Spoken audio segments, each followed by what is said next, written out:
Why didn't I just quit? Or what motivates the writer? Hello and welcome back to my writing journey. I'm Ellen Byerrum. Every week I share some aspect of the writing business, or how we think about it, or how we get through it, how we get through the difficult moments.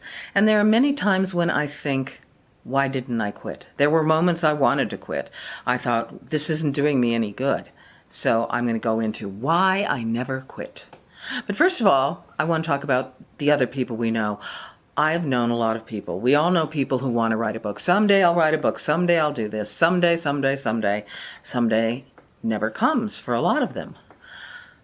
For many years, I had a day job, various bad jobs and one terrific job as a reporter, which I loved. But through all the years that I had a day job, I wrote at night. I wrote at weekends. I don't know why, except thank God I had a husband who's understanding and a writer and an editor, so there was not a big problem with that. But I had several coworkers who eventually told me that they knew, even though they wanted to write a book, after seeing what I went through, they decided they weren't going to write that book. They saw it was too much work.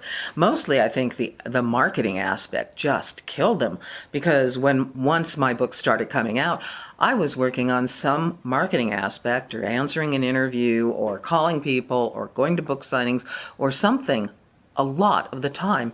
And I think that's what did it. You know, and it was common knowledge. What's Ellen doing this weekend? Oh, she's working. And that was so boring to them.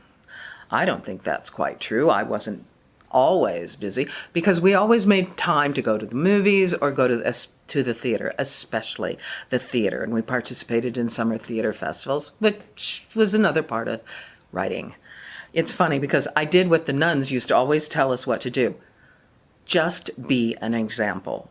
Well, I was that horrible example that discouraged so many people from writing, and I would just like to say, you're welcome. I have spared you from agony.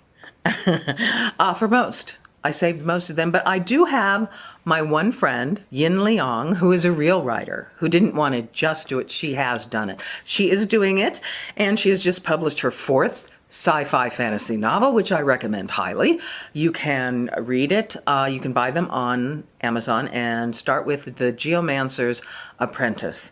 And her tagline is, "Who knew feng shui could be this dangerous?" Delightful. Highly recommended. Anyway, Yin and I both answer to a different drummer. But here's the question. Why did I keep writing when I was continually rejected, mostly for plays? Once I started writing books and had been writing for so many years, I was not rejected with my books, and that is a good thing. Why did I work at night and kill myself when I could see all my friends? They were going to Europe, they were going to Paris and London and Spain, and I was at home working all the time. Well, the short answer is embarrassment. At some point, I decided I had put so many years into writing, it would be horrible to back out. I had made my investment. I would look like a fool. I had to just give it my all to make sure that I made it, or in my mind made it. And think about the stories. We writers, we have stories in our heads. We grow up with the stories in our head, and we have to do something with these stories, or we'll explode. Yep, we'll explode. Or we sit back and we're boring.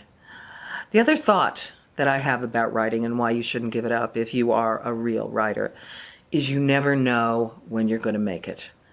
If you quit this week, what would have happened if you kept at it another week, another month? Maybe you would have made it. So wouldn't you have looked silly if you quit the moment before you passed the goal line?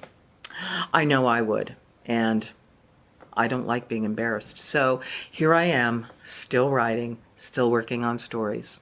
That's all I have for now. I'll talk to you next week. Bye.